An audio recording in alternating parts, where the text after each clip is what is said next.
High friends, kids little world চ্যানেলে আপনাদের স্বাগত জানাই। আজকে অনেক দিন পর আবারও একটি ভিডিও নিয়ে হাজির হলাম।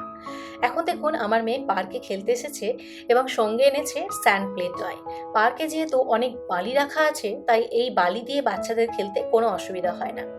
আমরা যে সোসাইটিতে থাকি এখানে একটি ছোট্ট পার্ক আছে। এই পার্কটিতে দেখুন অনেক স্লাইড, সুইং, খেলার অনেক কিছু জিনিস রাখা রয়েছে, যার ফলে বাচ্চারা খুব আরামসে এখানে খেলতে পারবে এবং আনন্দ করতে পারবে। আর নিচে পুরো বালি ঢালা রয়েছে, যার ফলে কি হবে, বাচ্চারা যদি বাই চান্স পড়েও যায় কোনো আঘাত লাগবে না। আমার না এই কনসেপ্টটা খুব ভালো লেগেছে। আর এখানে দেখি ছোট ছোট বাচ্চারা একটি করে স্যান্ড টয় নিয়ে আসে এবং এই বালিতে খেলতে থাকে। আমার তো মনে হয় এই সোসাইটিতে যতগুলো ছোট ছোট বাচ্চা আছে সবারই কাছে একটি করে স্যান্ড টয় আছে। এই স্যান্ড টয়টি আর কিছুই নয়, এই ধরনের কিছু প্লাস্টিকের জিনিসপত্র, যেখানে বাচ্চারা তাদের মনের মতো করে কিছু শেপ বানাতে পারবে। যেমন ধরুন মাছ বা হলো প্রজাপতি বা ক্যাসেল, বিভিন্ন রকম জিনিস বাচ্চারা বানাতে পারবে। আর এগুলো নিয়ে খেলা করাটা অনেকটাই ভালো। বাচ্চারা অনেকটা টাইম এগুলো নিয়ে এনগেজও থাকে, তাদের ধুলোবালি নিয়ে মনের মতো করে খেলা হয় এবং এর ফলে বাচ্চাদের ডেভেলপমেন্টও হয়। আর তাছাড়া শুনেছি নাকি ধুলোবালি নিয়ে খেলা করলে, প্রকৃতির সঙ্গে থাকলে বাচ্চাদের ইমিউনিটি বাড়ে।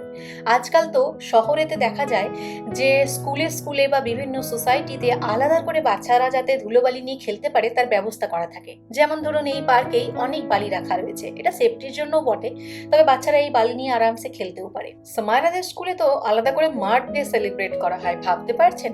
বাচ্চারা সেদিন শুধু পুরনো জামা কাপড় পরে যাবে আর কাদা দিয়ে ঘাঁটবে, খেলা করবে, যা ইচ্ছা তাই বানাবে। সো এটা একটা মজার জিনিস। আমার মনে হয় আজকালকার যুগে এগুলো নিয়ে বেশি করে ইনিশিয়েটিভ নেওয়া হচ্ছে, যাতে বাচ্চারা প্রকৃতির সঙ্গে থাকতে পারে। আমাদের ছোটবেলাটা একটু অন্যরকম ছিল, আমরা তো প্রকৃতিতেই বড় হয়েছি, আমরা মাটি, ধুলো, কাদা এসব নিয়েই খেলা করেছি, নিজেরাই মাটির পুতুল তৈরি করতাম, খেলতাম।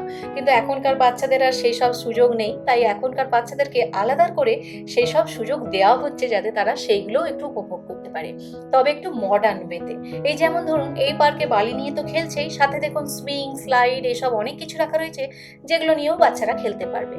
তো এখন একটু আমার মেয়ের ফ্রি প্লে টাইম ছিল, তাই ওকে পার্কে এনেছি একটু খেলার জন্য। ও এখানে নিজের মতো করে যা খুশি তাই খেলছে। তাই ভাবলাম আপনাদের সঙ্গে একটু শেয়ার করি আমার এখানকার এক্সপিরিয়েন্স। যদি আপনাদের আজকের এই ভিডিওটা ভালো লেগে থাকে অবশ্যই লাইক করবেন এবং কমেন্ট করে জানাবেন, এবং এটাও জানাবেন যে আপনাদের এক্সপিরিয়েন্স কেমন ছিল, আপনাদের ছোটবেলাটা কেমন ছিল, আর এখন আপনাদের বাচ্চাদের ছোটবেলাটা কেমন কাটছে। যদি এই ভিডিওটা ভালো লেগে থাকে লাইক এবং শেয়ার করবেন, আর এই ধরনের ভিডিও পাওয়ার জন্য আমাদের চ্যানেলটিকে সাবস্ক্রাইব করবেন।